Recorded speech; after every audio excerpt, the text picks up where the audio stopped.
राज्य सरकारला 1 वर्ष पूर्ण झालं असताना नागपुरात मुख्यमंत्री देवेंद्र फडणवीस यांचा सरकारला अनोख्या पद्धतीने शुभेच्छा दिल्या गेल्यात। शहरातील लाडक्या बहिणींनी देवाभाऊ म्हणत शुभेच्छा दिलेल्या आहेत, केक कापून शुभेच्छा दिल्या।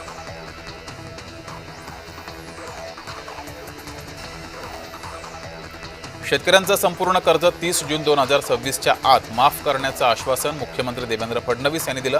कर्जमाफी केवळ थकीत कर्जदारांची होते हा अनुभव आहे। राज्यात सध्या ऊस गळती हंगाम सुरू आहे। ऊसाला रास्त पहिली उचल आणि भाव मिळावा यासाठी किसान सभा आणि ऊस उत्पादक शेतकरी संघर्ष समितीच्या वतीनं राज्यभर आंदोलन सुरू केलं जाणार आहे।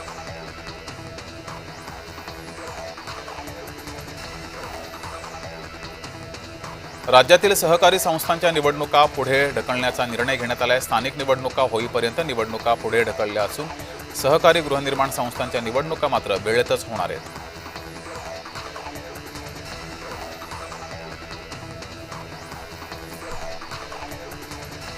इंडिगोच्या कोलमडलेल्या सेवेचा नागपुरातही परिणाम झालाय। नागपूर विमानतळावरून 2 दिवसात अनेक उड्डाणं रद्द केली आहेत। हज यात्रेसाठी प्रवास करणाऱ्या नागरिकांनाही याचा फटका बसलाय।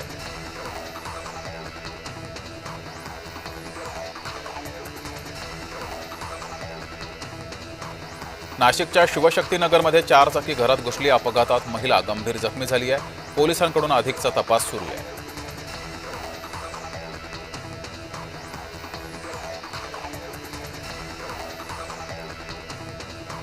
नागपुरात होणाऱ्या हिवाळी अधिवेशनासाठी पोलिसांचा मोठा बंदोबस्त तैनात केला गेलाय।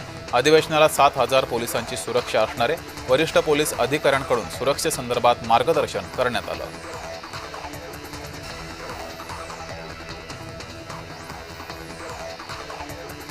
मुंब्रा येथे टोविंग केलेल्या दुचाकी मालकानं बळजबरीनं खाली उतरवण्याचा प्रयत्न केला।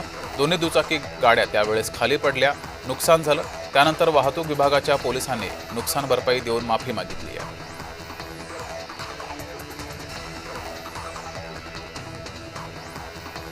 मतमोजणी 21 डिसेंबरलाच होणार असा निर्णय सर्वोच्च न्यायालयाकडून देण्यात आलाय। त्यामुळे नागपूर खंडपीठाचा निर्णय सर्वोच्च न्यायालयाकडून कायम ठेवण्यात आलाय।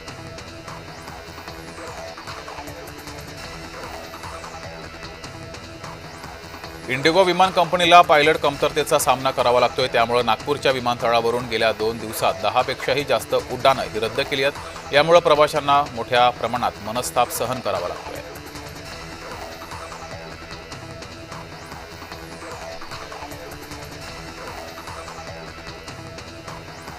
देशभरामध्ये विमानसेवेचा बोजवारा उडाला असून पुणे विमानतळावरही मोठा गोंधळ प्रवाशांना सहन करावा लागलाय। पुणे विमानतळावर 10 विमानं उभी राहण्याची सोय असताना 10 पैकी 9 ठिकाणी केवळ इंडिगो विमानं उभी आहेत। याचा फटका इतर विमान कंपन्यांना बसलाय।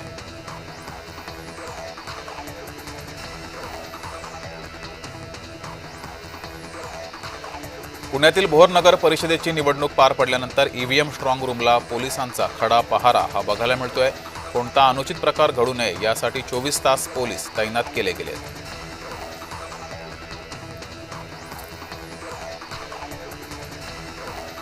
पुण्यातील कात्रज बायपास महामार्गावरील भूमकर पूल ते नवले पुलाच्या मार्गावर ताशी 40 किलोमीटर वेगमर्यादा करण्यात आली आहे। यापूर्वी ताशी 30 किलोमीटर वेगमर्यादा होती, मात्र आता वाहतूक शाखेनं यात बदल केलाय।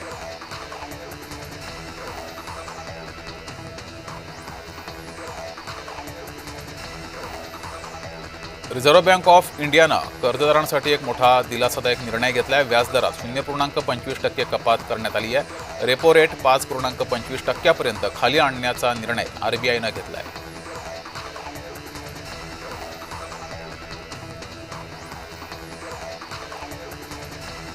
नाशिक पुणे महामार्गावर प्रचंड वाहतूक कोंडी झाली। आळेफाटा ते संगमनेर दरम्यान तासभर प्रवासी वाहतूक कोंडीमध्ये अडकले। वाहतूक पोलीस किंवा महामार्ग पोलीस या ठिकाणी नसल्यानं ही वाहतूक कोंडी मोठ्या प्रमाणात झाली होती।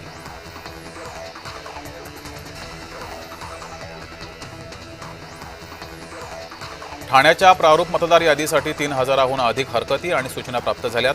दुबार मतदार शोधण्यासाठी पालिका आता प्रत्यक्ष पाहणी करणार आहे। निवडणूक आयोगाचा घोळ पालिका निस्तरणार आहे।